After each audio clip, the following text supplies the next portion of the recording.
When Donald Trump lost the 2020 elections in the US, Xi Jinping thought that it was his moment to rule the world. He wanted to drive a deep wedge into all of America's alliances and replace the US as the biggest power in the world.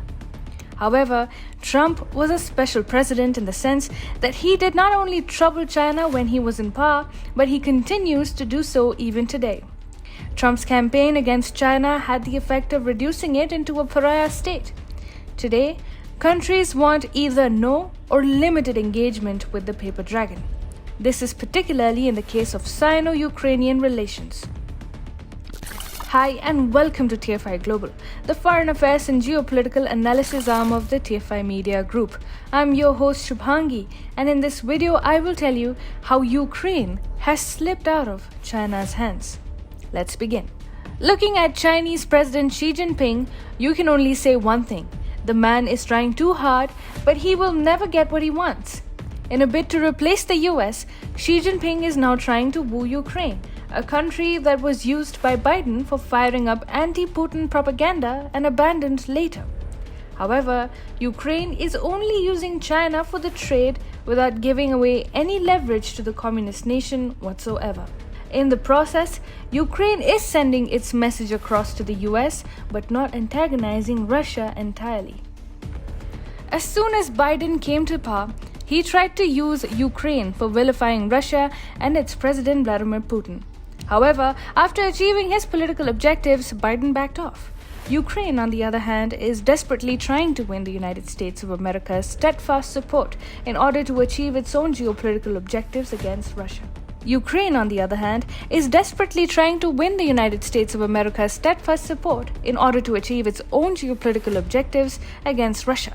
As such, Ukraine has no other option because even European powers like France and Germany are not ready to take on Russia.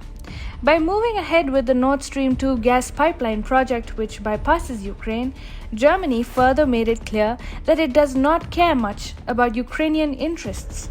Yet, Biden's constant refusal to rally behind Ukraine in its escalating conflict with Russia left Kiev irritated. China wanted to feed upon this feeling of abandonment in Kiev. In June, it was reported that Beijing used vaccine diplomacy to persuade Kiev into withdrawing itself from a united request for Beijing to provide the UN Human Rights Chief access to Xinjiang.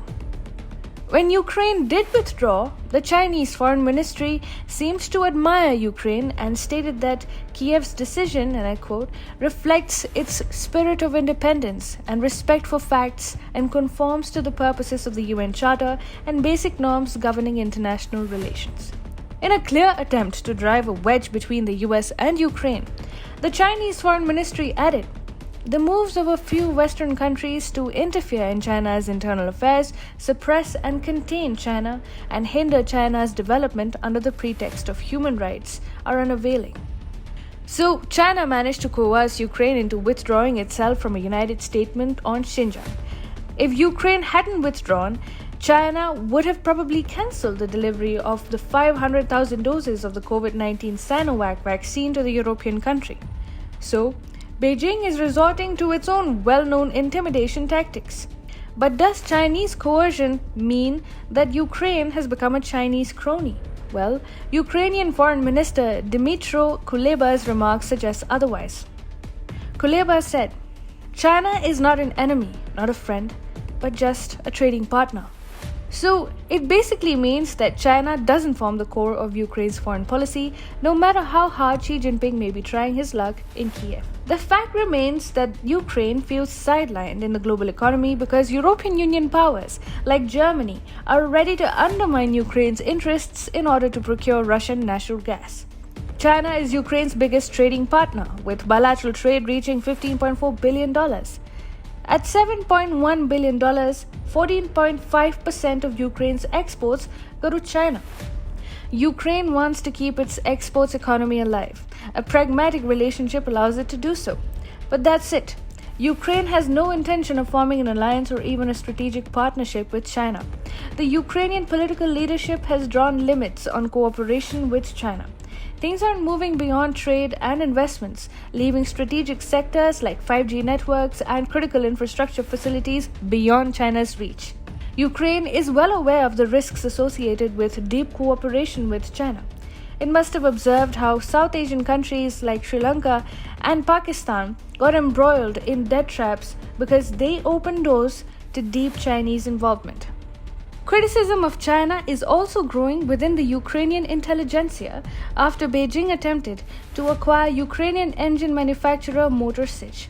China wanted to acquire the engine manufacturer in order to access sensitive military technologies for producing aircraft engines. People in Ukraine thus realized how China was trying to bolster its own position in the Indo-Pacific at the expense of Ukraine's security interests. When China launched the Ukrainian language version of Xi Jinping's The Governance of China in Kiev, the event was attended by many Ukrainian politicians.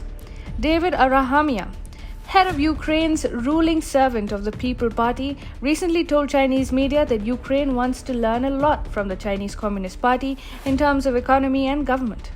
The speaker of the Ukrainian delegation in the Trilateral Contact Group, Alexei Arestovich, virtually warned, if the West wants to make friends with Russia at the cost of surrendering Ukrainian interests or a significant part of them, then we will turn to the East and thus rebalance our position. Well, Arestovich went a bit too far. The Ukrainian Foreign Ministry clarified that Kiev had no intentions of changing its geopolitical orientation. The Ukrainian Foreign Ministry said, Ukraine will not artificially restrain the development of relations with certain countries or regions.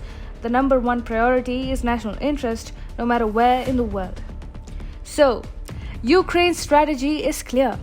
It is using ambiguity in its relationship with China as a bargaining tool with the US and the EU. In fact, Kiev is loud and clear.